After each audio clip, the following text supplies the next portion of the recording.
nagbibiyahe kami.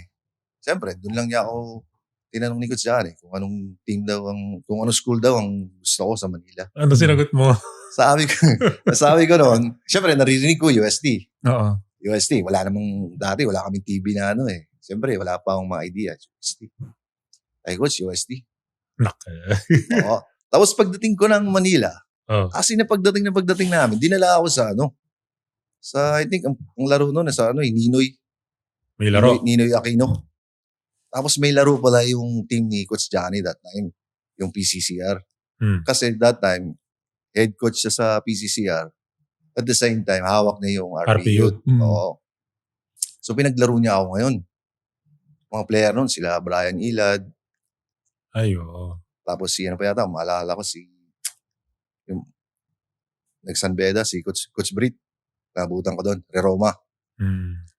Tapos naglaro ako doon, pinaglaro ako. Siyempre, wala akong training Hindi ko alam kung anong klaseng laro ang meron dito sa Maynila.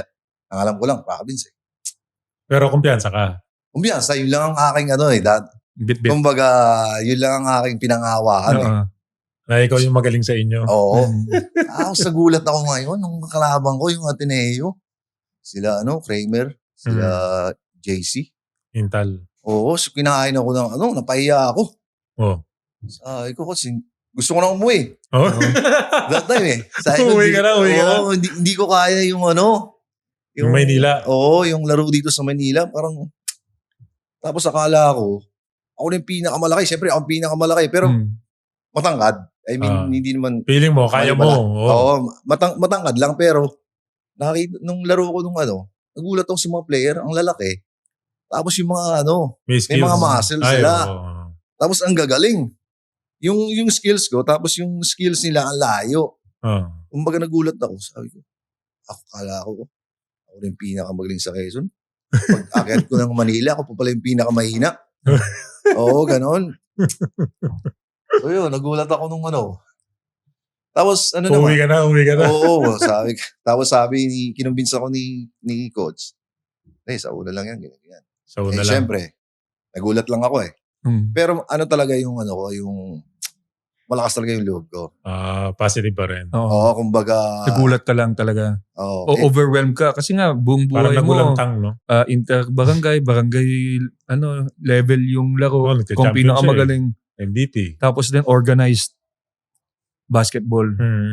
Yung mga player na yan, may routines na yan ng tsaka mahirap yun, workout.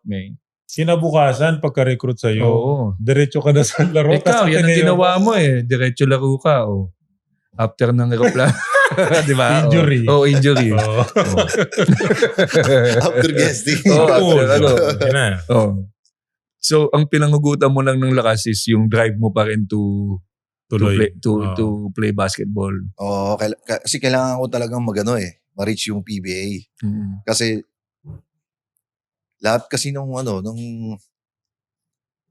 kumbaga siyempre buhay mahirap. Pinapangarap yun. Yung nagsasaka ako doon sa province. Tapos sasama ako ng tatay ko yung magagapas sa tubigan. Yung mga ganyang trabaho sa akin. Typical sa probinsya. Na-experience ko nandun. Siyempre matangkad ako.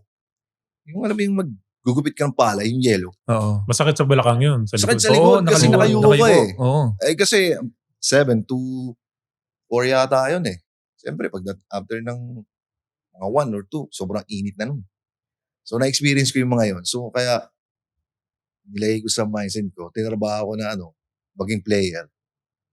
Tapos gusto kong ma-reach yung PBA. Mag-PBA, no? So, ano nangyari after nung game sa Ateneo? Well, ayun. Siyempre, nag-train ako noon. Training, oo. Pero, di ba, nakwento kanina, akala ko talaga UST. In-enroll ako. Which is wala naman akong kasi okay lang. Kasi expected ko, siyempre, tinanong ako ng yun ang sinagot mo? UST, expected ko UST. Tapos in-enroll ako sa PCCR. So yun, naglaro ako doon ng mga 2 taon. 2 taon. Tapos nagpagaling ka muna. Tapos kumbaga yung ko, siyempre nagkakaroon na ako ng idea. Nakikita ko na yung NCAA, UAP. Tapos nakakalaro ko na rin yung mga yung mga players ng iba-ibang schools eh. Sa mga liga, no? Oo. So nagka-idea na ako. Tapos feeling ko, nag-improve ako eh.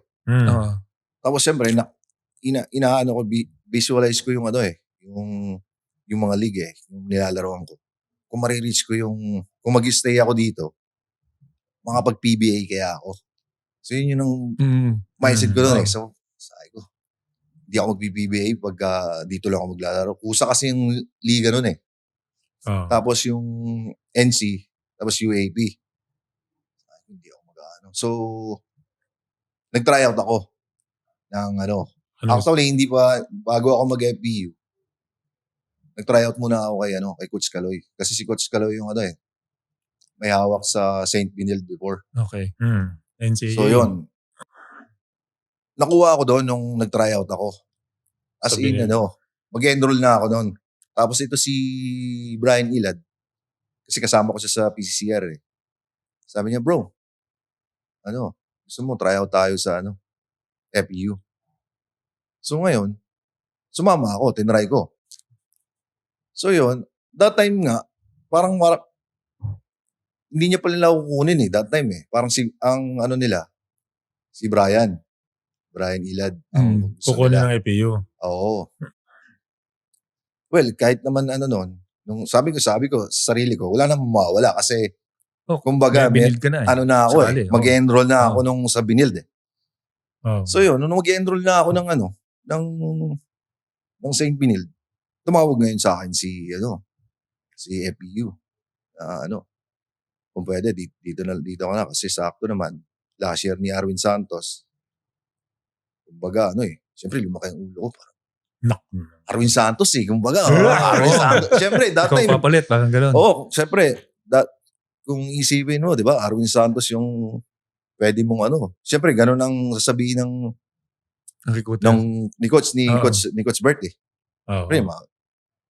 Excuse me, mga graduate na si Arwin, kailangan namin ng papalit sa kanila, ng ibang player.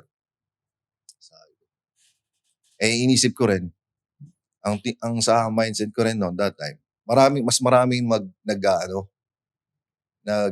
sa PBA na nakukuha sa UAP. So pinili ko ngayon si UAP. Oo, si UAP. Pero nung nandun na ako, nung nakuha ko, pa rin ako noon, nung laro ko noon. Kumbaga, pagpasok ko doon, yung laro ko, ako pa rin yung pinakamahina kasi siyempre UAP, nandun na sila Fernandez, sila Barciliano, Jeff Chan. Hindi ko na maalala. Mark Isip. Wala na. Siguro Mark wala na. Halos sabay kami ni Mark. Sabay kayo ni Baroka? Oo. Tapos yun, tinaga ko lang. Nag-extra ako. Extra work? Oo. Agawang kami ni Mark sa pag walang gumagamit sa gym sa Murayta. As in, talaga nag-shooting kami. Pag hindi siya, ako yung nag-shooting doon. Thank you for watching Balyahan with GB and RDO, powered by Sports Plus, the official gaming partner of the Philippine Olympic Committee. Kung nagustuhan mo ang napanood mo, here's some more videos. Huwag mo rin kalimutang mag-like, comment at subscribe para lagi kang first dibs sa bagong videos ng Balyahan.